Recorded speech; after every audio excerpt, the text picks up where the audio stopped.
ഇന്നും കർത്താവിൻ്റെ വചനത്തിൽ നിന്ന് ചില കാര്യങ്ങൾ നമുക്കൊന്നിച്ച് ചിന്തിക്കണം എന്നാണ് ഞാൻ വിചാരിക്കുന്നത്.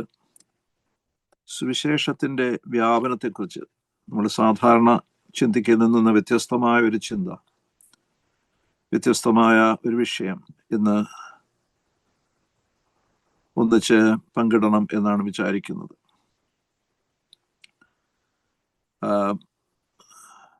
സുവിശേഷീകരണം, സുവിശേഷത്തിൻ്റെ വ്യാപനം, അതിൽ നമുക്കുള്ള ഉത്തരവാദിത്വം, ഇതൊക്കെ ഒന്ന് ചിന്തിക്കണം എന്ന് ഞാൻ വിചാരിക്കുകയാണ്. മിഷൻ എന്ന് പറയുന്നത്, സുവിശേഷ ശുശ്രൂഷ എന്ന് പറയുന്നത്, അത് ലോകമെമ്പാടും നടത്തപ്പെടേണ്ട ഒരു ശുശ്രൂഷയാണ്. അതിന് ആധാരമായ ചില ഭാഗങ്ങൾ തിരുവചനത്തിൽ നിന്ന് എടുക്കണം എന്ന് ഞാൻ വിചാരിക്കുന്നു. പ്രധാനമായ ഒന്ന് രാജാക്കന്മാരുടെ പുസ്തകം 17-ാം അധ്യായം, അതിൻ്റെ ആദ്യത്തെ 17-ാം അധ്യായം മുഴുവനായിട്ട് നമുക്ക് എടുക്കാം. എങ്കിലും ആദ്യത്തെ ചില ഭാഗങ്ങൾ, 26 വരെയുള്ള ഭാഗങ്ങൾ നമുക്ക് നോക്കാമെന്നാണ് ഞാൻ വിചാരിക്കുന്നത്. 24 വരെയുള്ള, അത് ഒരു അധ്യായം മുഴുവനുണ്ട്. അതിൻ്റെ ആദ്യത്തെ ഭാഗത്ത് പറയുന്ന സംഭവം നമുക്കൊക്കെ വളരെ പരിചിതമായൊരു സംഭവമാണ്.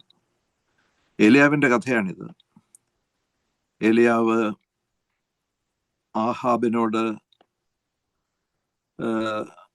കലഹം കൂടിയിട്ട് ആഹാബിൻ്റെ ധാർഷ്ട്യത്തിൻ്റെ മുമ്പിൽ ദൈവത്തിൻ്റെ ഒരു പ്രവചനം വിളിച്ചു പറയുകയാണ് ഈ 17-ാം അധ്യായത്തിൻ്റെ ആദ്യ ഭാഗത്ത്. അവിടെ ആഹാബിനോട് പറയുന്നു, ഏലിയാവ് പറയുകയാണ്, ഞാൻ പറഞ്ഞിട്ടല്ലാതെ ഈ രാജ്യത്ത് ഇനിയും മഞ്ഞും മഴയും ഉണ്ടാവുകയില്ല എന്ന്. ദൈവത്തിൻ്റെ കൽപ്പനയായിരുന്നു. ദൈവം ഏലിയാവിനോടിലൂടെ സംസാരിക്കുകയായിരുന്നു. ഏലിയാവ് അത് ആഹാബിനോട് വിളിച്ചു പറഞ്ഞു. നമുക്കറിയാം, ആഹാബും ഭാര്യയായ ഈസബേലും ദൈവജനത്തിനെതിരെ വളരെ ശക്തമായി പ്രവർത്തിക്കുന്ന ഒരു കാലഘട്ടം. അവര് അശേര പ്രതിഷ്ഠകളും മറ്റു ബിംബങ്ങളും വെച്ചുകൊണ്ട് ദൈവജനത്തെ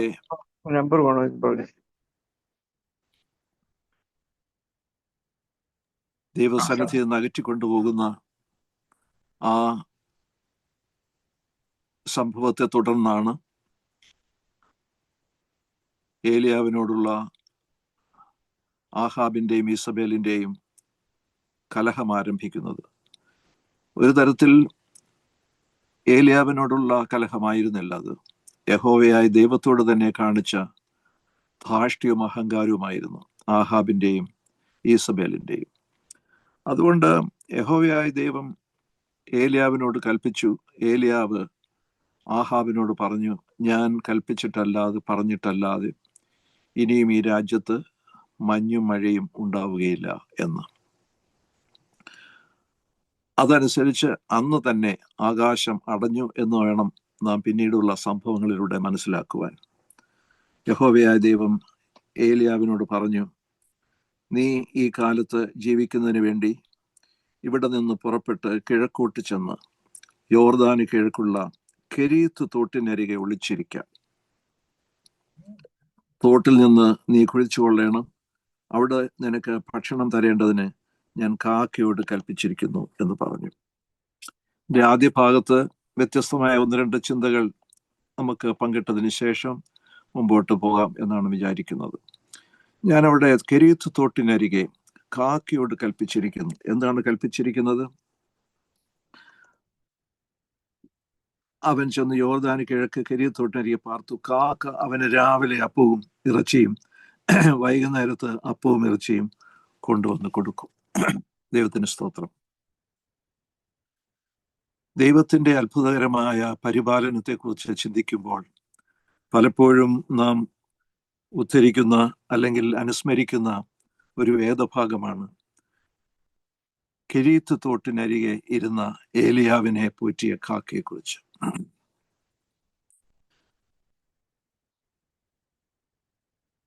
ഈ സംഭവം നാം ചിന്തിക്കുമ്പോൾ ഒരു കാര്യം ഓർക്കേണ്ടതുണ്ട്. അന്നത്തെ കാലഘട്ടത്തിൽ ഒരു പ്രവാചകൻ എന്ന് പറയുന്നത് റോയൽ സ്റ്റാറ്റസ്, രാജകീയമായ പദവിയുള്ള ഒരു മനുഷ്യനാണ് അന്നത്തെ പ്രവാചകൻ എന്ന് പറയുന്നത്. പ്രവാചകന്മാർ പൊതുവെ നമുക്കറിയാമല്ലോ, പ്രവാചകന്മാർ എന്ന് പറയുന്നത് പ്രവചനം, പ്രവാചക തൊഴിൽ, അതൊരു പ്രൊഫഷനായിരുന്നു. അതിന് പരിശീലന കേന്ദ്രങ്ങളുണ്ടായിരുന്നു. ശാമുവേലൊക്കെ പരിശീലന കേന്ദ്രങ്ങൾ നടത്തിയിരുന്നതായി നാം വായിക്കുന്നുണ്ട്. അതുകൊണ്ട് പ്രവാചകൻ ഒരു രാജ്യത്ത് വളരെ ആദരിക്കപ്പെട്ട ഒരു വ്യക്തിയാണ്. അതുമാത്രമല്ല, പഴയ നിയമചരിത്രം പഠിക്കുമ്പോൾ the king had the responsibility to support a prophet. ഒരു രാജാവിന് എൻ്റെ ബാധ്യതയായിരുന്നു ഒരു പ്രവാചകനെ സപ്പോർട്ട് ചെയ്യുക എന്നുള്ളത്.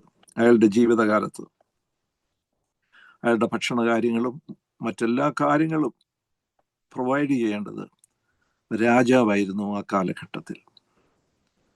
എന്നാൽ ഇവിടെ വ്യത്യസ്തമായ ഒരു ചിത്രമാണ് നമുക്ക് കാണുവാൻ കഴിയുന്നത്. ഇവിടെ പ്രവാചകനുമായി കലഹിക്കുന്ന ഒരു രാജാവിനെയാണ് കാണുന്നത്. പ്രവാചകനെ സംരക്ഷിക്കാത്ത ഒരു രാജാവിനെയാണ് നാം കാണുന്നത്. അതുകൊണ്ട് യഹോവയായ ദൈവം കൽപ്പിച്ചു, ഈ വരണ്ട കാലഘട്ടത്തിൽ, ഈ ഡ്രോട്ടിൻ്റെ, ഈ വരൾച്ചയുടെ കാലഘട്ടത്തിൽ നീ കെരീത്ത് തോട്ടിനരികെ ചെല്ലുക, അവിടെ നീ ഇരിക്കെ, അവിടെ നിന്നെ പോറ്റുവാൻ ഒരു കാക്കയോട് ഞാൻ കൽപ്പിച്ചിട്ടുണ്ട് എന്ന്. കാക്ക എന്ന് പറയുന്നത് നമുക്കറിയാം, the ugliest bird among birds. പക്ഷികളുടെ ഇടയിൽ ഏറ്റവും അഗ്ലിയസ്റ്റ് ആയിട്ടുള്ള ഒരു പക്ഷിയാണ് കാക്ക എന്നത്. വൃത്തിയില്ലാത്ത, മലയാളത്തിൽ നമ്മളൊരു കവിത പഠിച്ചിട്ടുള്ളതാണ്. കാക്ക വൃത്തിയില്ലെങ്കിലും അത് വളരെ വൃത്തി സൂക്ഷിക്കുന്ന ഒരു കാക്കയാണ് ഒരു പക്ഷിയാണെന്ന് അർത്ഥം. വൃത്തികെട്ടതെല്ലാം വലിച്ചു കൊണ്ടുപോയി പ്രദേശങ്ങൾ വൃത്തിയാക്കുന്നതാണ് കാക്കയുടെ ജോലി എന്ന്.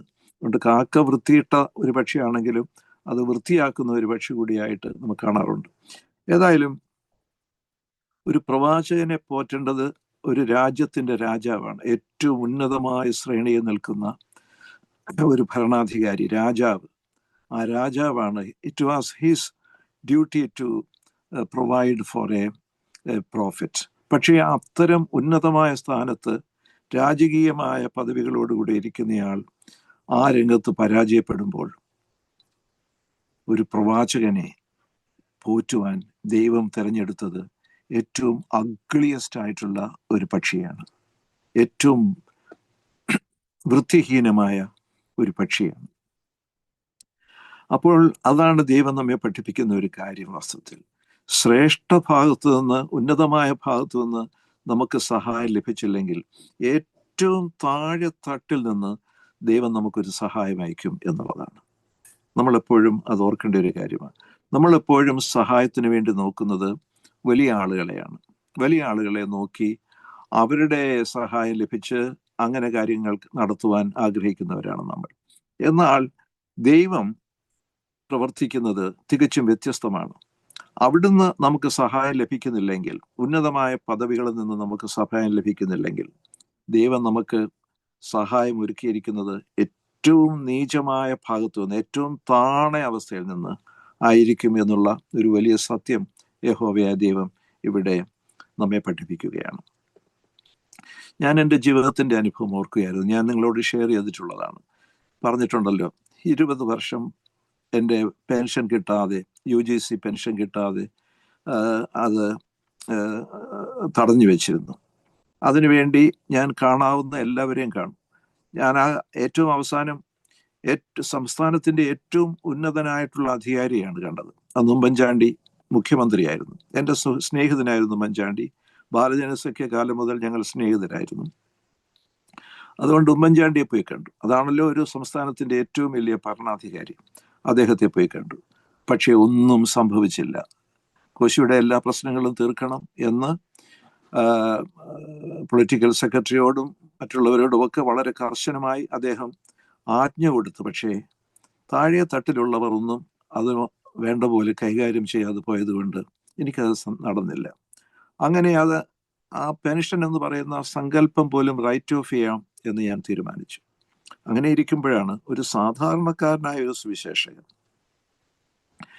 എൻ്റെ ഭവനത്തിൽ വന്ന് വീട് വാടകയ്ക്കെടുക്കാൻ വന്ന കൂട്ടത്തിൽ എൻ്റെ സാമ്പത്തിക ബുദ്ധിമുട്ടുകളെ കുറിച്ച് ഞാൻ പറഞ്ഞപ്പോൾ ആ മനുഷ്യൻ പ്രാർത്ഥിച്ചു. ചെറുപ്പക്കാരനാണ്, പ്രാർത്ഥിച്ചിട്ട് സാർ അധികാരികളെ കാണണം എന്നോട് പറഞ്ഞ സംഭവം നിങ്ങൾക്കൊക്കെ അറിയാം. അത് അധികാരികളെ കാണണം എന്നാവശ്യപ്പെട്ടു.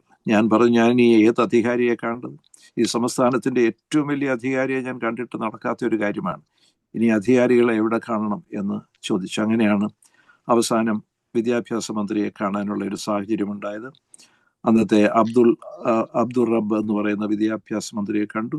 അതുവഴി അദ്ദേഹത്തിന്റെ സ്പെഷ്യൽ പ്രൈവറ്റ് സെക്രട്ടറിയെ കണ്ടു. ആ സ്പെഷ്യൽ പ്രൈവറ്റ് സെക്രട്ടറി എൻ്റെ വിദ്യാർത്ഥിയായിരുന്നു. ആ വിദ്യാർത്ഥി എനിക്ക് 2 മാസത്തിന് ഉള്ളിൽ പെൻഷൻ അനുവദിച്ചു തരാം, പാസ്സാക്കി തരാമെന്ന് പറഞ്ഞു. 2 ആഴ്ചയ്ക്കുള്ളിൽ അത് സംഭവിച്ചു. അപ്പോൾ പ്രധാന അധികാരിക്കൊന്നും നടക്കാതിരിക്കുമ്പോൾ ദൈവം സാധാരണ മനുഷ്യരിലൂടെ, സാധാരണക്കാരിലൂടെ പ്രവർത്തിക്കുന്നതിൻ്റെ അത്ഭുതകരമായിട്ടുള്ള ഒരു ഉദാഹരണം, അനുഭവമാണ് എൻ്റെ ജീവിതത്തിൽ എനിക്ക് കാണുവാൻ കഴിഞ്ഞത്. അതുകൊണ്ട് ഇവിടെ ഏലിയാവിനെ രാജാവ് സംരക്ഷിച്ചില്ല എങ്കിൽ പോലും ഏലിയാവിനെ സംരക്ഷിക്കുവാൻ സ്വർഗത്തിലെ ദൈവം തിരഞ്ഞെടുത്തത് പ്രകൃതിയിലെ ഏറ്റവും നീചമായ മാറുന്ന ഒരു പക്ഷിയാണ് എന്നോർക്കണം. അത് നമ്മുടെ ജീവിതത്തിൽ ഒരു ആത്മീക പ്രചോദനമായി തീരണം. എനിക്ക് ഉന്നതന്മാരിൽ നിന്ന് സഹായമൊന്നും ലഭിച്ചില്ല എങ്കിലും എൻ്റെ ദൈവം എനിക്ക് വേണ്ടി ഒരു വിടുതൽ കരുതി വെച്ചിട്ടുണ്ട് എന്ന് ഓർക്കുവാൻ എപ്പോഴും നമ്മൾ തയ്യാറാവേണ്ടതായിട്ടുണ്ട്. ഇവിടെ എൻ്റെ പ്രധാനമായ അതിനുശേഷം നമുക്കറിയാം, ഏലിയാവിനെ വീണ്ടും യഹോവയായ ദൈവം കെരീത്ത് തോട്ടിലെ വെള്ളം വറ്റിയപ്പോൾ ആ ഭാഗം നമ്മൾ വായിക്കുമ്പോൾ സാരഫാത്ത് എന്ന് പറയുന്ന ഒരു സ്ഥലത്തേക്ക് പറഞ്ഞു വിടുന്നതായിട്ട് കാണുന്നു.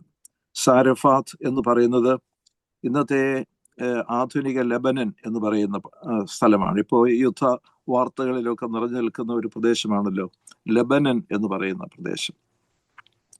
ആ ലെബനൻ ആണ് പഴയ സാരഫാത്ത് എന്ന് പറയുന്നത്. ആ ലെബനിൽ നിന്ന്, അല്ലെങ്കിൽ ആ സാരഫാത്തിൽ നിന്ന് വന്നവളാണ് ഈ ആഹാബ് രാജാവിൻ്റെ ഭാര്യയായ ഈസബേൽ. അപ്പോൾ ഈ ക്ഷാമകാലത്ത് ഇസ്രായേലിൽ രാജാവ് സംരക്ഷിക്കേണ്ട ഒരു പ്രവാചകനെ ദൈവം പറഞ്ഞു വിടുന്നത് പ്രവാചകനെതിരായി പ്രവർത്തിക്കുന്ന രാജ്ഞിയുടെ സ്വന്തം പട്ടണത്തിലേക്കാണ്, ആ ദേശത്തേക്കാണെന്ന് ഓർക്കണം. ശത്രു എവിടെ നിന്ന് തുടങ്ങിയോ, എവിടെ ജനിച്ചു വളർന്നുവോ, ശത്രു എവിടെ നിന്ന് വന്നുവോ അവിടേക്ക് തന്നെ പ്രവാചകനെ പറഞ്ഞു വിടുന്ന ഒരു ദൈവത്തിൻ്റെ അത്ഭുത വ്യാപാരത്തെ നമുക്കിവിടെ കാണുവാൻ കഴിയുന്നുണ്ട്. അങ്ങനെ സാരഫാത്തിൽ ചെന്നു. അവിടെ വിധവയുടെ കഥയൊക്കെ നമുക്കറിയാം. വിറക് പെറുക്കിക്കൊണ്ടിരുന്ന വിധവയോട് ഒരു ഗ്ലാസ് വെള്ളം ചോദിച്ചു. വെള്ളം നീ കൊണ്ടുവരുമ്പോൾ ഒരപ്പം കൂടെ കൊണ്ടുപോരണം എന്ന് പറഞ്ഞു. അവൾ പറഞ്ഞു, എനിക്കും മകനും വേണ്ടി മാത്രമുള്ള മാവേ കയ്യിലുള്ളൂ, അത് ചുടാനുള്ള എണ്ണയേ ഉള്ളൂ, അത് കഴിച്ചതിന് ശേഷം ഞങ്ങൾ മരിക്കാനിരിക്കുകയാകുന്നു എന്ന് പറഞ്ഞു. അപ്പോൾ പ്രവാചകൻ പറഞ്ഞു, നീ അതാദ്യം എനിക്ക് കൊടുത്ത, അത് ഭക്ഷിച്ച് അത് ഉണ്ടാക്കിയതിന് ശേഷം ബാക്കി പിന്നീട് നിന്നെ ദൈവം കരുതിക്കൊള്ളും എന്നൊക്കെ പറഞ്ഞു. ആ സംഭവം ഇതെല്ലാം വേറൊരു ചിന്താ വിഷയമായതുകൊണ്ട് ഞാൻ വേറൊരു ദിവസം, അടുത്ത ദിവസം തന്നെ ഇതിൻ്റെ തുടർച്ചയായി ചിന്തിക്കണം എന്ന് ഞാൻ വിചാരിക്കുകയാണ്. അപ്പോൾ ഇതാണ് ഈ 2 സംഭവങ്ങൾ. ഇവിടെ നിന്നൊരു കാര്യം മനസ്സിലാക്കാൻ കഴിയുന്നത് എന്താണ്? ഏലിയാവിനെ യഹോവയായ ദൈവം കെരീത്ത് തോട്ടിലെ അടുക്കിലേക്ക് അയക്കുകയും അതിനുശേഷം സാരഫാത്തിലേക്ക് പറഞ്ഞയക്കുകയും ചെയ്യുന്നു. ഇവിടെ സാരഫാത്താണ് എൻ്റെ വിഷയം. സാരഫാത്തിലേക്ക് ദൈവം ഏലിയാ പ്രവാചകനെ പറഞ്ഞയക്കുമ്പോൾ മറ്റൊരു വിധത്തിൽ അതിനെ വ്യാഖ്യാനിക്കുവാൻ പറ്റും. ദൈവത്തിൻ്റെ ദൂത്, ദൈവിക ജീവനുള്ള ദൈവത്തെ ഒരു ജാതീയ രാജ്യത്തിലേക്ക്, ഒരു ടെറിറ്ററിയിലേക്ക്, ഒരു ജെന്റൈൽസ് ടെറിറ്ററിയിലേക്ക് യഹോവയായ ദൈവം അയക്കുകയായിരുന്നു. He was sending the gospel to a Gentile nation. അതാണ് ഇവിടെ കാണുന്നത്. അപ്പൊ അല്ലാതെ ഏലിയാവിനെ സാരഫാത്തിലേക്ക് അയച്ചു എന്നുള്ള ഒരു കഥയിലൂടെ മാത്രം അവിടെ നമ്മൾ അവസാനിപ്പിക്കാൻ പാടില്ല. ദൈവത്തിന്റെ പ്രസൻസ്, ജീവനുള്ള ദൈവത്തെ, the living God of Israel, ഇസ്രായേലിന്റെ ജീവനുള്ള ദൈവത്തെ ഏലിയാവ് carried to the Gentiles territory. ഇസ്രായേലിന്റെ ജീവനുള്ള ദൈവത്തെ ജാതികളുടെ ഇടയിലേക്ക്, ജാതികളുടെ പ്രദേശത്തേക്ക് യഹോവയായ ദൈവം ഏലിയാവിനെ അയക്കുന്നതിലൂടെ അയക്കുകയാണ്. ഇപ്പൊ ദൈവത്തിന്റെ സാന്നിധ്യം, ദൈവത്തിന്റെ പ്രവൃത്തി അത് ലോകവ്യാപകമാണ് എന്നുള്ള ആ വലിയ സത്യം, അതിനെക്കുറിച്ച് ചിന്തിക്കുമ്പോഴാണ് ഓർക്കേണ്ടത് ഗോസ്പെൽ നോസ് നോ ബൗണ്ടറി. സുവിശേഷത്തിന് അതിരുകളില്ല എന്നുള്ള സത്യം. സുവിശേഷത്തിന് അതിരുകളില്ല. Gospel knows not boundary. It goes beyond boundaries. അതിരുകൾക്കപ്പുറത്തേക്ക് യാത്ര ചെയ്യുന്നതാണ് സുവിശേഷം. ഉണ്ട്, പ്രതിസന്ധി ഘട്ടങ്ങളിൽ ആണെങ്കിൽ പോലും, പ്രതിസന്ധിയുടെ മധ്യത്തിൽ യഹോവയായ ദൈവം ഏലിയാവിനെ സുവിശേഷത്തിന്റെ വ്യാപനത്തിന് വേണ്ടി അയക്കുന്നു എന്നുള്ളതാണ് ഒരു വലിയ സത്യം. നമ്മൾ സുവിശേഷ വ്യാപനത്തിന്, സുവിശേഷ പ്രചരണത്തിന് സാമ്പത്തികമായി ബുദ്ധിമുട്ട് അനുഭവിക്കുകയും ആഹ്വാനം ചെയ്യുകയൊക്കെ ചെയ്യുമ്പോൾ ഓർക്കേണ്ട ഒരു കാര്യമുണ്ട്. ദൈവം ഇതെല്ലാം മനോഹരമായി സംവിധാനം ചെയ്യുന്ന ദൈവമാണ്. എങ്ങനെയാണ് തൻ്റെ വചനം, തൻ്റെ സുവിശേഷം താൻ ലോകത്തിൽ പ്രസംഗിക്കപ്പെടുക എന്നുള്ളത് ദൈവം വളരെ വ്യക്തമായി നിർണയിച്ചു വെച്ചിട്ടുള്ള ഒരു കാര്യമാണ്. ഇവിടെ ഒരു ഡ്രോട്ടിന്റെ മധ്യത്തിൽ, ഒരു വലിയ ക്ഷാമ കാലഘട്ടത്തിൽ, മഴയും മഞ്ഞും ഇല്ലാത്ത ഒരു കാലഘട്ടത്തിൽ ദൈവത്തിന്റെ വചനം ഒരു വിദേശ രാജ്യത്തേക്ക്, ജെന്റൈൽ കമ്മ്യൂണിറ്റിയുടെ ഇടയിലേക്ക്, ഒരു ഒരു ഒരു ജെന്റൈൽ ടെറിട്ടറിയിലേക്ക് ദൈവം അയക്കുന്നതിന്റെ വിധം നമ്മളൊന്ന് ഓർക്കണം. അത്ഭുത പ്രവൃത്തിയാണ് പലപ്പോഴും നമ്മൾ ധ്യാനിച്ചു പോകുന്നത്.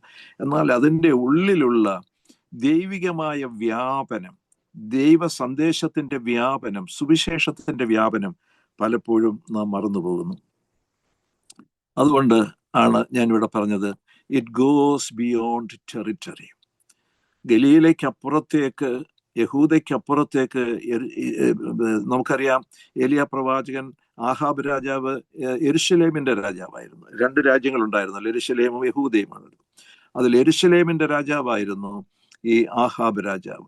യെരുശലേമിന്റെ അപ്പുറത്തേക്ക് വ്യാപിക്കുന്ന ഒരു സുവിശേഷത്തെക്കുറിച്ച്, അല്ലെങ്കിൽ God's presence is being carried to a Gentile territory. God's presence was being carried to a Gentile territory. ദൈവത്തിന്റെ സാന്നിധ്യത്തെ ഒരു ജാതീയ പ്രദേശത്തേക്ക്, ഒരു ജെന്റൈൽ ടെറിട്ടറിയിലേക്ക് കൊണ്ടുപോകുന്ന അത്ഭുതകരമായ ഒരു സംഭവം കൂടെ ഈ ഡ്രോട്ടിന്റെ മധ്യത്തിൽ നടക്കുന്നു എന്നുള്ളത് പലപ്പോഴും നാം വിസ്മരിച്ചു പോകും. നമ്മൾ അവിടെ അത് കാണുന്നില്ല. പക്ഷേ God was being carried to a Gentile nation. ദൈവത്തിൻ്റെ സാന്നിധ്യത്തെ ഒരു ജാതീയ സാഹചര്യങ്ങളിലേക്ക് ദൈവം പ്രവാചകനിലൂടെ ആനയിക്കുന്നത്, കൊണ്ടുപോകുന്നത് നമുക്ക് കാണുവാൻ കഴിയും. അതുകൊണ്ടാണ് ഞാൻ പറഞ്ഞത് ഗോസ്പെൽ നോസ് ബൗണ്ടറി. സുവിശേഷത്തിന് അതിരുകളില്ല. ഇറ്റ് ഗോസ് ബിയോണ്ട് ബോർഡേഴ്സ് എന്ന് പറയുവാൻ കാരണം ഇതാണ്. Gospel is something moves from boundary to boundary. സുവിശേഷം എന്ന് പറയുന്നത് അതിരുകളിൽ നിന്ന് അതിരുകളിലേക്ക് സഞ്ചരിക്കുന്ന ഒരു ദൈവികമായ ശക്തിയാണ്. Goes beyond boundaries. യേശു അതുകൊണ്ടാണ് ഒരിക്കൽ പറഞ്ഞത്, എനിക്ക് മറ്റുള്ള ഊരുകളിലും പോയി പ്രസംഗിക്കേണ്ടതാണ്.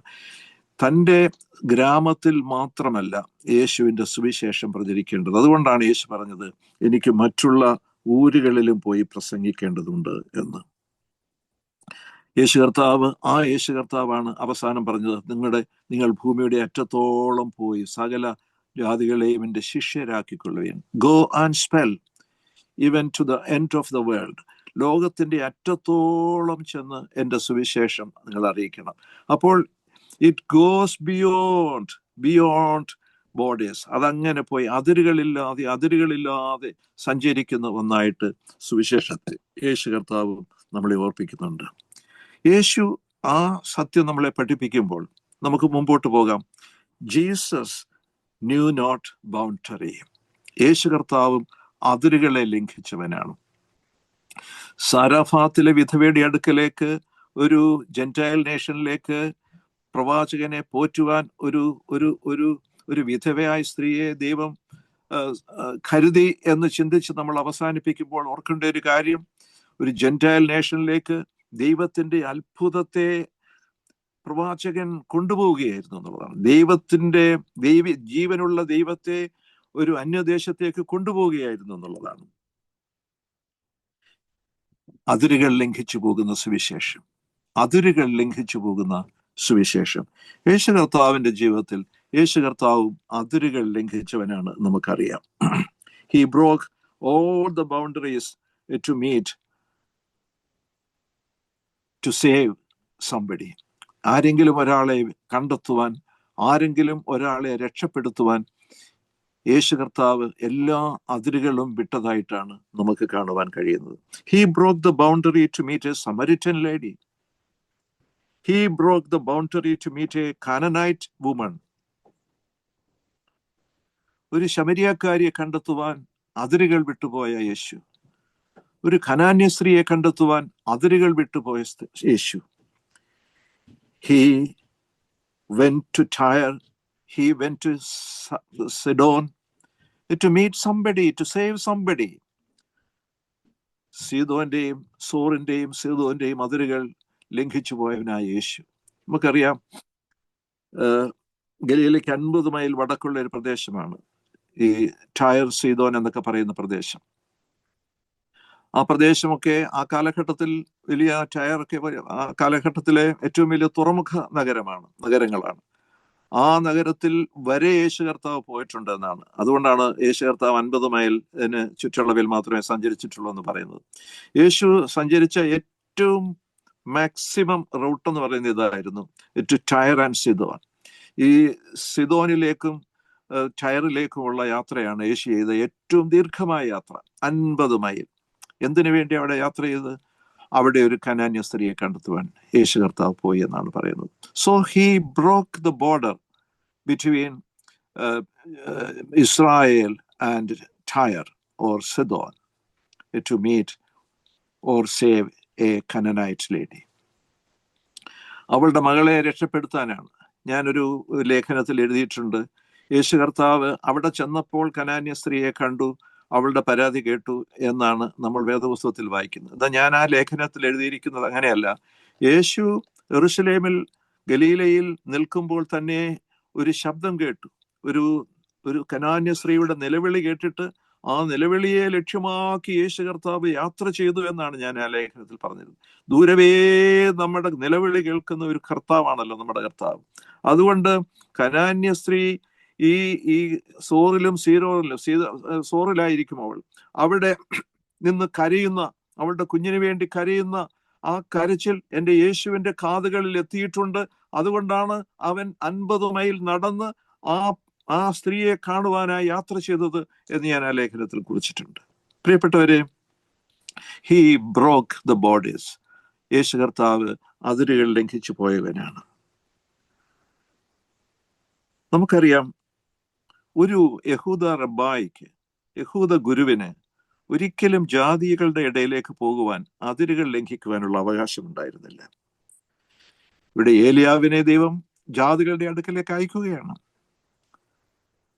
He was not supposed to break the border. അതിരുകൾ ലംഘിക്കുവാൻ ഏലിയാവിന് അവകാശമുണ്ടായിരുന്നില്ല. അവൻ രാജാവിന്റെ വിശിഷ്ട പ്രജയാണ്, രാജാവിന്റെ സംരക്ഷണത്തിൽ കഴിയേണ്ടവനാണ് അവൻ. പക്ഷേ God asked him to break the border.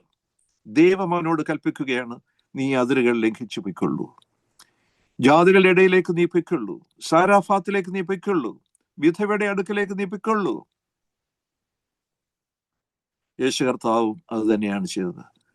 ഒരു ഗുരുവിന്, ഒരു യഹൂദ റബായിക്ക്, ഒരു യഹൂദ ഗുരുവിന് ജാതികളുടെ ഇടയിലേക്ക് പോകാൻ അവകാശമില്ലാതിരിക്കെ യേശു ശമര്യയിലേക്ക് പോയി. ശമര്യക്കാരി സ്ത്രീയോട് സംസാരിച്ചു.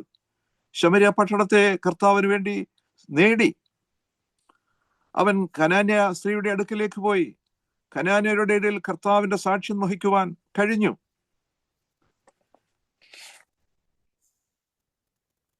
Gospel moves from everywhere to everywhere.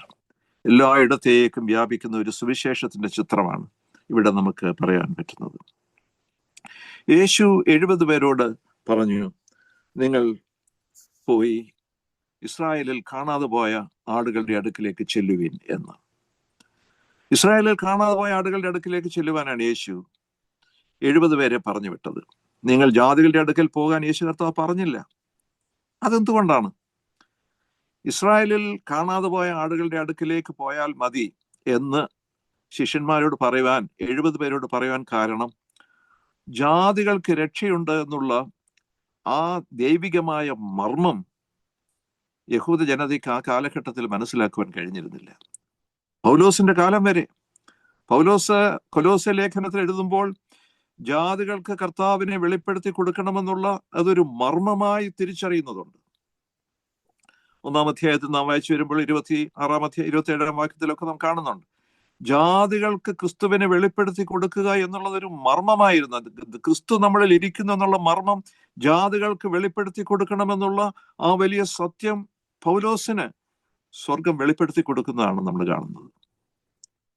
പ്രിയപ്പെട്ടവരെ, അതുകൊണ്ട് ഈ ശിഷ്യന്മാരോട് യേശു കർത്താവ് പറഞ്ഞു, നിങ്ങൾ ജാതികളുടെ അടുക്കൽ പോകണ്ട. കാരണം അവർക്ക് ഈ ജാതികൾ രക്ഷപ്പെടുന്നതിനെ കുറിച്ച് ചിന്തയുണ്ടായിരുന്നില്ല. അതുകൊണ്ടാണ് യേശു തന്നെ അവരെ ജാതികളുടെ അടുക്കിലേക്ക് പറഞ്ഞു വിടാതെ യേശു തന്നെ ജാതികളുടെ അടുക്കിലേക്ക് പോയത്. കനാന്യരുടെ അടുക്കിലേക്ക് പോയി യേശു. അതുപോലെ തന്നെ ശമര്യക്കാരുടെ അടുക്കിലേക്ക് പോയി. അതുമാത്രമാണോ? യേശു എന്തെല്ലാം വ്യത്യസ്തതാണ് ചെയ്തത്? യേശു ആ ബൗണ്ടറികളൊക്കെ തകർത്തിട്ട് പാപികളുടെ അടുക്കിലേക്ക്, അസ്പൃശ്യരായിട്ടുള്ള ആളുകളുടെ, കുഷ്ഠരോഗികളുടെ അടുക്കിലേക്ക്, വേശ്യകളുടെ അടുക്കിലേക്ക്, ചുങ്കക്കാരുടെയും പാപികളുടെ അടുക്കിലേക്കൊക്കെ യേശു അതിരുവിട്ടു പോകുന്നത് നമുക്ക് കാണുവാൻ കഴിയും. അവനെക്കുറിച്ച് പറഞ്ഞു, അവൻ പാപികളോടുകൂടെ തിന്നും കുടിച്ച് നടക്കുന്നവനാണ് എന്ന് യേശുവിനെ കുറിച്ച് പരീശന്മാരും ശാസ്ത്രിമാരും ആക്ഷേപിക്കത്തക്ക വിധത്തിൽ യേശു അതിരുകളെല്ലാം ലംഘിച്ച് മനുഷ്യബന്ധങ്ങൾ സ്ഥാപിക്കുന്നത് നമുക്ക് കാണാൻ കഴിയും. അപ്പോൾ യേശു ഈ ഭൂമിയിൽ വന്നത് തന്നെ ഒരു അതിരുവിട്ടാണല്ലോ. സ്വർഗത്തിന്റെയും ഭൂമിയുടെയും അതിരുകൾ ലംഘിച്ചുകൊണ്ട് യേശു ഭൂമിയിലേക്ക് വന്നു. അതിനെക്കുറിച്ച് അപ്പോസ്തലൻ പൗലോസ് ഫിലിപ്പി ലേഖനത്തിൽ പറയുന്ന ആ പ്രസിദ്ധമായ വാക്യം നമുക്കറിയാം. ഫിലിപ്പി ലേഖനം 2-ാം അധ്യായത്തിന്റെ 5 മുതൽ 8 വരെയുള്ള വാക്യങ്ങൾ. അവൻ ദൈവരൂപത്തിലിരിക്കെ ദൈവത്തോടുള്ള സമത്വം മുറുകെ പിടിച്ചുകൊള്ളണമെന്ന് വിചാരിക്കാതെ ദാസരൂപമെടുത്ത് മനുഷ്യ സാദൃശ്യത്തിലായി തന്നെത്താൻ ഒഴിച്ചു വേഷത്തിൽ മനുഷ്യനായി വിളങ്ങി തന്നെത്താൻ താഴ്ത്തി ക്രൂശിലെ മരണത്തോളം തന്നെ അനുസരണമുള്ളവനായി തീർന്നു എന്ന് പറയുന്നു. അവൻ ദൈവരൂപത്തിലിരിക്കെ ദൈവത്തോടുള്ള സമത്വം മുറുകെ പിടിച്ചുകൊള്ളണമെന്ന് വിചാരിക്കാതെ ദാസരൂപമെടുത്ത്, ബ്രേക്കിംഗ് ദ ബോർഡർ, ദാസരൂപമെടുത്ത് മനുഷ്യ സാദൃശ്യത്തിലായി, സാധാരണ മനുഷ്യനായി, സ്വർഗത്തിന്റെ ഉന്നതികളിൽ വസിക്കുന്നവൻ ദൈവപുത്രനായ യേശു അവനോടുള്ള സമത്വം, ഈക്വാളിറ്റി എല്ലാം വെടിഞ്ഞിട്ട്, ദൈവത്തോടുള്ള സമത്വം മുഴുവൻ വെടിഞ്ഞിട്ട് മനുഷ്യനായി, ദാസനായി, ക്രൂശിലെ മരണത്തോളം താഴ്ത്തിയവനായി, തന്നെത്താൻ ഒഴിച്ചവനായി, ഹി എംപ്റ്റീഡ് ഹിംസെൽഫ്, അവൻ തന്നെത്താൻ ഒഴിച്ചു, പൂർണ്ണമായി ഒന്നുമില്ലാത്തവനായി തീർന്ന് ക്രൂശിലെ മരണത്തോളം അനുസരണമുള്ളവനായി സ്വർഗം ചായ്ച്ചിറങ്ങി വന്ന ഒരു യേശുവാണ്.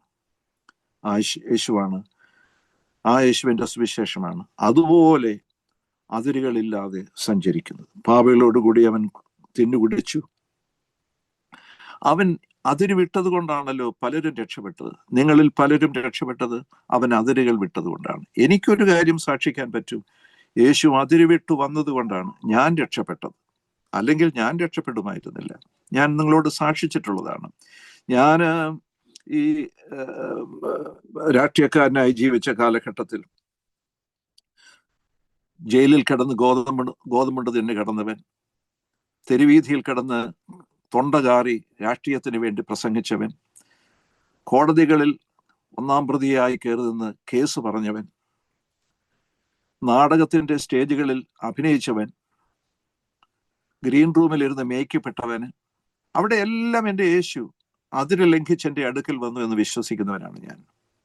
യേശുവിന് വരാൻ പാടില്ലാത്ത ഒരു ഇടമാണ് നമ്മുടെ സങ്കല്പത്തിൽ ഒരു ജയിലർ.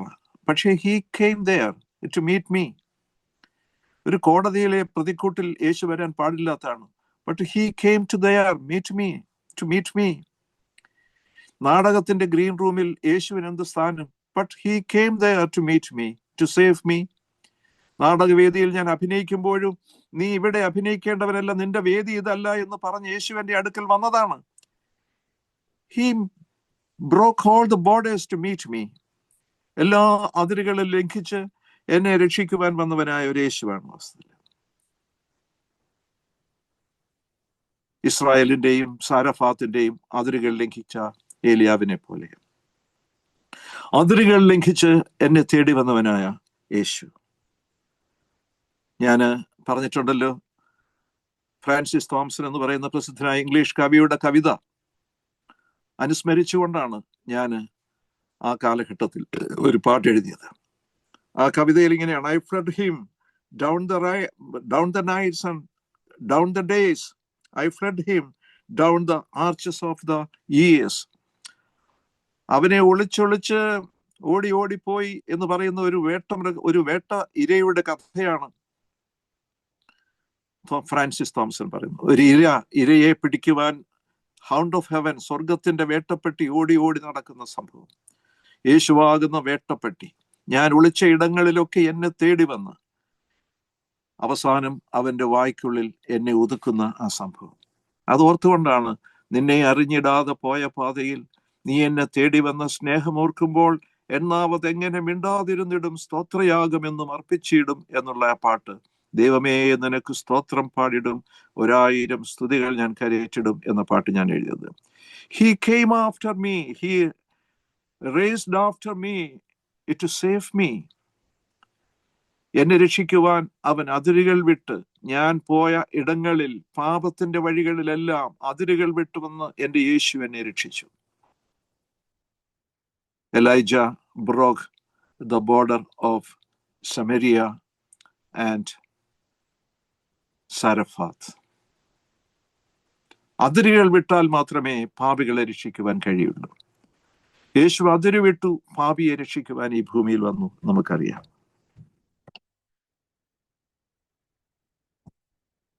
പ്രിയപ്പെട്ട സഹോദരങ്ങളെ,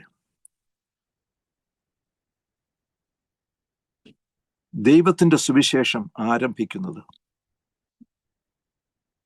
ദൈവത്തിന്റെ ഹൃദയത്തിൽ നിന്ന് തന്നെയാണ് എന്നോർക്കുക.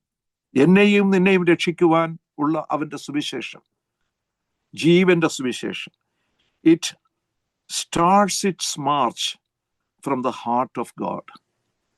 ദൈവത്തിന്റെ ഹൃദയത്തിൽ നിന്ന് തന്നെയാണ് ആ സുവിശേഷത്തിന്റെ മാർച്ച് ആരംഭിക്കുന്നത്. Gospel starts its march from the heart of God. നമുക്ക് ജനസിസ് നാം വായിക്കുമ്പോൾ 4-ാം അധ്യായത്തിന്റെ 6-7 വാക്യങ്ങളിൽ യഹോവയായ ദൈവം അവിടെ പറയുന്ന ആ പ്രസിദ്ധമായ വാക്ക്,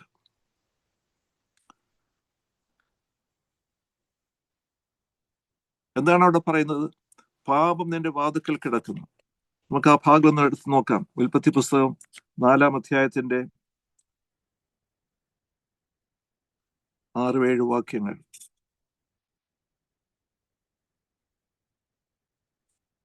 ഖായീനോട് യഹോവയായ ദൈവം പറയുന്നതാണ്, നീ എന്നാറ് യഹോവ ഖായീനോട്, നീ കോപിക്കുന്നത് എന്തിന്? നിന്റെ മുഖം വാടുന്നത് എന്ത്?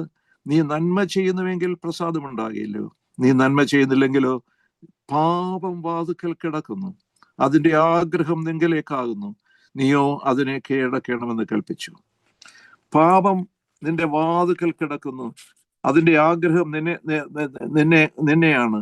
നീ അതിനെ കീഴടക്കണം എന്ന് കയീനോട്. This is the first gospel ever told. ആദ്യമായി പ്രഖ്യാപിക്കപ്പെട്ട സുവിശേഷമാണിത്, സ്വർഗത്തിന്റെ സുവിശേഷം. അതുകൊണ്ടാണ് ഞാൻ പറഞ്ഞത് gospel starts its march from the heart of God എന്ന് പറയാം. ദൈവത്തിന്റെ ഹൃദയത്തിൽ നിന്ന് തന്നെയാണ് സുവിശേഷം ആരംഭിക്കുന്നത്. ദൈവത്തിന്റെ വചനം വെളിച്ചം തരാത്ത ഒരിടത്തേക്കും ദൈവം നമ്മെ അയക്കുന്നില്ല. അങ്ങനെയാണ് മിഷണറിമാരൊക്കെയും നമ്മുടെ നാട്ടിൽ വന്ന്. ഞാൻ ഓർക്കുകയാണ്, നിങ്ങൾ വ്യത്യസ്തമായ ഡിനോമിനേഷനിൽപ്പെട്ടവരാണ്. പക്ഷേ കേരളത്തിൽ, മധ്യ കേരളത്തിൽ പ്രത്യേകിച്ച് ആദ്യം സുവിശേഷവുമായി വന്നത് CMS മിഷണറിമാരാണ്. സൗത്ത് കേരളയിലെ LMS മിഷണറിമാർ വന്നു. നോർത്ത് കേരളയിലെ ബാസൽ മിഷൻസ് വന്നു. സെൻട്രൽ കേരളയിൽ വന്നത് CMS മിഷണറിമാരാണ്. ഈ മിഷണറിമാരൊക്കെ ആ കാലഘട്ടത്തിൽ ഇംഗ്ലണ്ടിലും അതുപോലെയുള്ള യൂറോപ്യൻ രാജ്യങ്ങളിലും വളരെ സമ്പന്നമായ സാഹചര്യങ്ങളിൽ സുഖലോലുപതയോടുകൂടെ ജീവിക്കുവാൻ സാഹചര്യമുണ്ടായിരുന്നവരാണ്. അതെല്ലാം വലിച്ചെറിഞ്ഞ്, എൻ്റെ യേശു സ്വർഗത്തിന്റെ മഹിമകൾ വലിച്ചെറിഞ്ഞിട്ട് ദാസരൂപമെടുത്ത് മനുഷ്യ സാദൃശ്യത്തിലായി താഴെ വന്ന് ക്രൂശിൽ മരിച്ചെന്നു എന്ന് പറഞ്ഞതുപോലെയാണ് ഈ മിഷണറിമാരൊക്കെയും വിദേശ രാജ്യങ്ങൾ, യൂറോപ്യൻ രാജ്യങ്ങളിൽ നിന്ന് എല്ലാ അവരുടെ പ്രൗഢികളും അവരുടെ എല്ലാ സുഖസൗകര്യങ്ങളും വെടിഞ്ഞിട്ടാണ് അന്ന് 19-ാം നൂറ്റാണ്ടിന്റെ ആരംഭ കാലഘട്ടത്തിലൊക്കെ കേരളത്തിന്റെ അവസ്ഥയൊന്ന് ഓർത്തു നോക്കണം. എത്ര നീചമായിട്ടുള്ള, എത്ര അധസ്ഥിതമായിട്ടുള്ള അവസ്ഥയായിരുന്നു ആ കാലഘട്ടത്തിലൊക്കെ ഉണ്ടായിരുന്നത്. അവിടേക്ക് വന്ന് സുവിശേഷം സംസാരിക്കുവാൻ, സുവിശേഷം പ്രചരിപ്പിക്കുവാൻ തയ്യാറായ ആ മിഷണറിമാരെ കുറിച്ച് നമ്മൾ ഓർക്കണം. CMS മിഷണറി, ആദ്യത്തെ മിഷണറി 1816 അദ്ദേഹം ആലപ്പുഴയിൽ വന്നത്. തോമസ് നോർട്ടൺ എന്ന് പറയുന്ന മനുഷ്യൻ 1816 വന്നു. അദ്ദേഹം വന്നു. അതിന്റെ അടുത്ത വർഷം തന്നെ അദ്ദേഹം അവിടെ ഒരു സ്കൂൾ ആരംഭിച്ചു. ആ സ്കൂളിൽ എങ്കണ്ട ജാതി മുഴുവൻ വന്നു പഠിച്ചു. പറയനും പുലയനും മുസ്ലിം ക്രിസ്ത്യാനിയും നായരും ഈഴവനും എല്ലാം ഉണ്ടായിരുന്ന ഒരു സ്കൂളാണത്. ആ സ്കൂളിന്റെ ഹാജർ പുസ്തകത്തിന്റെ ഒരു പേജ് എൻ്റെ കയ്യിലിരിപ്പുണ്ട്, ആ പഴയ കോപ്പി. ആ പാശ്ചാത്യ മിഷണറിമാരുടെ, പ്രത്യേകിച്ച് CMS മിഷണറിമാരുടെ സ്വാധീനത്തിലാണ് എബ്രഹാം മൽപ്പാൻ എന്ന് പറയുന്ന ആ വന്ധ്യ വൈദികൻ മാർത്തോമാ സഭ നവീകരണ ചിന്തകൾ ആവിഷ്കരിച്ചുകൊണ്ട് മാർത്തോമാ സഭ ആരംഭിക്കുന്നത്. ഇതെല്ലാം നമ്മൾ ഓർക്കേണ്ടത് ദൈവത്തിന്റെ അത്ഭുതകരമായ പ്രവർത്തനത്തെ കുറിച്ചാണ്. നമ്മുടെ മിഷണറിമാരൊക്കെ ഈ എല്ലാ അതിരുകളിലും ലംഘിച്ചുകൊണ്ട് നമ്മുടെ ഇടയിലേക്ക് ഇറങ്ങി വന്നതിന്റെ ആ ചരിത്രം. Elijah broke the borders of Samaria and Zarephath. യേശു സ്വർഗത്തിന്റെ അതിരുകൾ വിട്ട് നമ്മുടെ ഇടയിലേക്ക് വന്നു. We are also bound to break the borders between you and we and our neighbor or our friend. നമ്മുടെ സ്നേഹിതർ മുസ്ലിം ആയിരിക്കാം, അക്രൈസ്തവനായിരിക്കാം. നമുക്കും അവർക്കും തമ്മിൽ ഇടയിൽ ഈ പറഞ്ഞതുപോലെ വലിയ ഒരു അതിരുണ്ട്. There is a big border between our friend and our life. നമ്മുടെ ജീവിതവും അവരുടെ ജീവിതവും തമ്മിൽ വേർതിരിക്കുന്ന വലിയൊരു അതിരുണ്ട്. We have to break that border എന്നാണ് സുവിശേഷം നമ്മെ പഠിപ്പിക്കുന്ന ഒരു കാര്യം. അതാണല്ലോ പേഴ്സണൽ ഇവാഞ്ചലിസം. ഞാൻ ഏലിയാവിൽ നിന്ന് യേശുവിലൂടെ നമ്മളിലേക്ക് വരികയാണ്. Elijah broke the borders of Samaria. Jesus broke the borders of heaven and earth. And we are also bound to break the borders. നമ്മളും അതിരുകൾ വിടുവാൻ വിളിക്കപ്പെട്ടവരാണ്. വ്യക്തിപരമായ നമ്മുടെ സുവിശേഷം, അതിന് ഞാൻ മോശയും യോശുവയും എടുക്കുകയാണ്. തൻ്റെ നിര്യാണകാലം അടുത്തു കഴിഞ്ഞപ്പോൾ യോശുവയെ മുഴുവൻ കാര്യങ്ങളും ഏൽപ്പിച്ചിട്ടുണ്ട്. മോശ പറഞ്ഞ വാചകങ്ങളൊക്കെ നമുക്കറിയാം. എന്നോടുകൂടെ ഇരുന്നത് പോലെ തന്നെ ദൈവം നിന്നോടുകൂടെ ഇരിക്കും, നിന്നെ ശക്തനാക്കും എന്നൊക്കെ പറഞ്ഞ് യോശുവയെ ശക്തീകരിക്കുന്ന ഒരു മോശയെ നമുക്ക് കാണുവാൻ കഴിയും. അപ്പൊ ഇവിടെ ആ വ്യക്തിപരമായ ഒരു സുവിശേഷത്തിൻ്റെ വ്യക്തിപരമായൊരു മെൻറ്ററിങ്ങിൻ്റെ ഒരു ചിത്രമാണ് അവിടെ നമുക്ക് കാണാൻ കഴിയുന്നത്. It is A sort of mentoring. സുവിശേഷ വ്യാപനത്തിൻ്റെ പ്രാരംഭം വാസ്തവത്തിൽ ആ വിധത്തിലാണ്. നമ്മൾ നേരെ ചെന്ന് കർത്താവ് നിന്നെ രക്ഷിക്കുമെന്ന് പറയുകയല്ല, യേശു നിനക്ക് വേണ്ടി ജീവൻ വെടിഞ്ഞു എന്ന് പറയുകയല്ല. നമ്മുടെ ഈ നോർത്ത് ഇന്ത്യയിലൊക്കെയുള്ള സുവിശേഷകന്മാരൊക്കെ നേരെ ചെന്ന് അങ്ങനെ പറയുകയല്ല ചെയ്തത്. ഇപ്പൊ കഴിഞ്ഞ നമുക്കറിയാം, സംഭവബഹുലമായൊരു ഒരു കാലഘട്ടം നമ്മൾ പിന്നിട്ട് കഴിഞ്ഞു. 2 കന്യാസ്ത്രീമാരെ അറസ്റ്റ് ചെയ്ത് വെച്ചു. അവരെന്താ ചെയ്തത്? സാമൂഹ്യ സേവനം ചെയ്തവരാണ്. അവർ യേശു നിങ്ങൾക്ക് വേണ്ടി മരിച്ചു, ഇങ്ങോട്ട് പോരെ എന്ന് പറഞ്ഞുകൊണ്ട് പോയി വിളിക്കുവാൻ പോയവരല്ല. അതല്ല സുവിശേഷത്തിന്റെ സമീപനം. നമ്മൾ അവരെ സ്നേഹിക്കുക, സേവിക്കുക, ശുശ്രൂഷിക്കുക. നമ്മളിൽ യേശുവിനെ കാണുവാൻ അവർ കഴിയും. മദർ തെരേസ ആരോട് സുവിശേഷം പ്രസംഗിച്ചില്ലല്ലോ.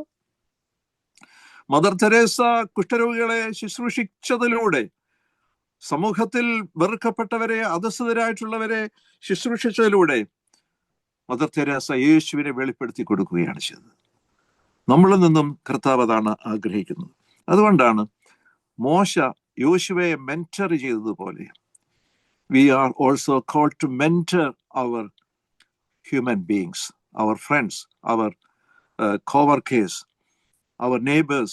മറ്റുള്ളവരെ മെന്റർ ചെയ്യുവാൻ നമുക്ക് കഴിയണം കർത്താവിലേക്ക്. കർത്താവ് ശക്തനാണ്, നിന്നെ ശുശ്രൂഷിപ്പാൻ, നിന്നെ ശക്തീകരിക്കുവാൻ, നിന്നെ വിടുവിക്കുവാൻ ശക്തനാണ് എന്നുള്ള ആ വലിയ സന്ദേശം കൊടുക്കുവാൻ നമുക്ക് കഴിയണം.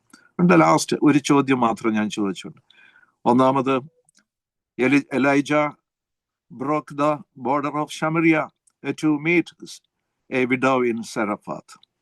Jesus broke the borders of heaven and earth to meet me and you.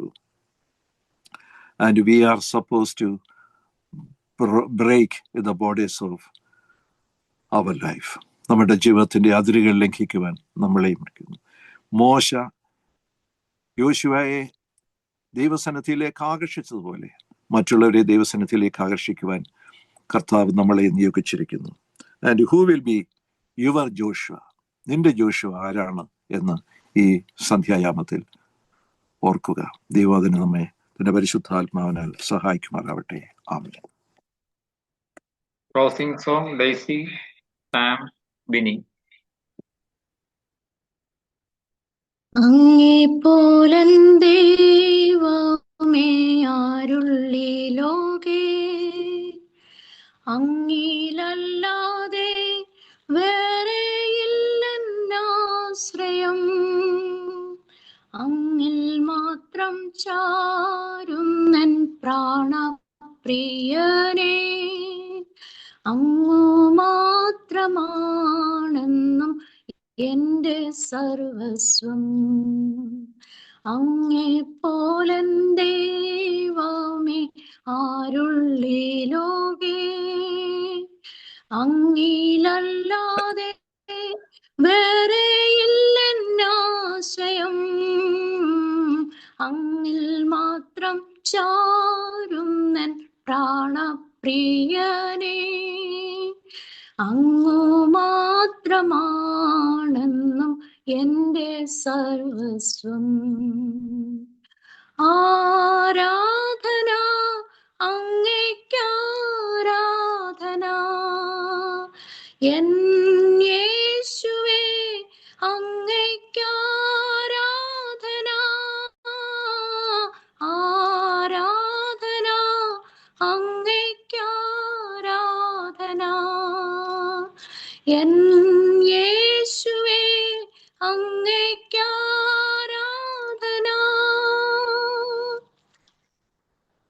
എന്നെ മുറ്റുമായി ഞാൻ സമർപ്പിക്കുന്നേ, നിന്റെ വചനത്താൽ എന്നെ കഴുകണമേ.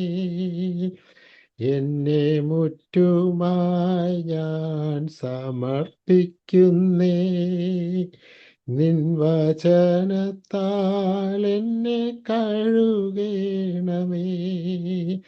നിന്റെ ഹിതം പോലെന്നെ നടത്തേണമേ, ശുദ്ധാത്മാവിനാൽ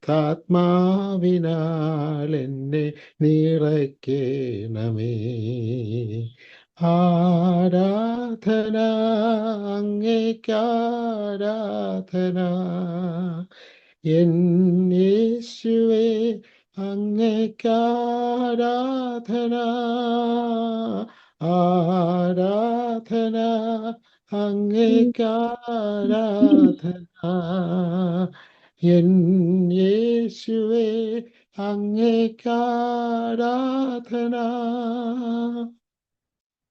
നിൻ വഴികളിൽ ഞാൻ നടക്കുവാനാ വഴി കാട്ടിയാ എന്നെ നയിക്കണമേ വിശ്വാസത്താൽ എന്നെ ഉറപ്പിക്കുവാൻ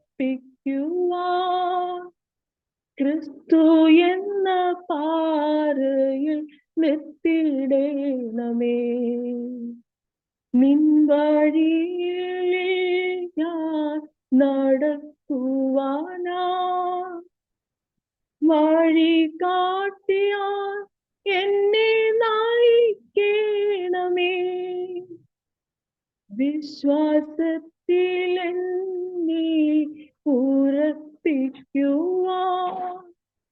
ക്രിസ്തു എന്ന പാറയിൽ നിർത്തിയിടണമേ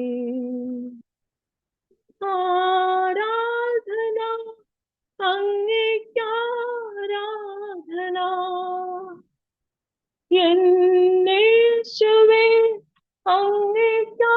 അങ്ങേക്കാരാധന ആരാധന അങ്ങേക്കാരാധന എൻ യേശുവേ അങ്ങേക്കാരാധന. Thank you. നമ്മുടെ കർത്താവായ യേശു ക്രിസ്തുവിന്റെ കൃപയും പിതാവായ ദൈവത്തിന്റെ സ്നേഹവും പരിശുദ്ധാത്മാവിന്റെ കൂട്ടായ്മയും നാം എല്ലാവരോടും കൂടെ നമ്മൾ ഓർത്ത് പ്രാർത്ഥിച്ച എല്ലാ കാര്യങ്ങളോടും നമ്മൾ കേട്ട വചനത്തോടും വചനം നമ്മോട് ആവശ്യപ്പെട്ട ചിന്തകളോടും കൂടെ ഇപ്പോഴും എന്നേക്കും ഉണ്ടായിരിക്കും.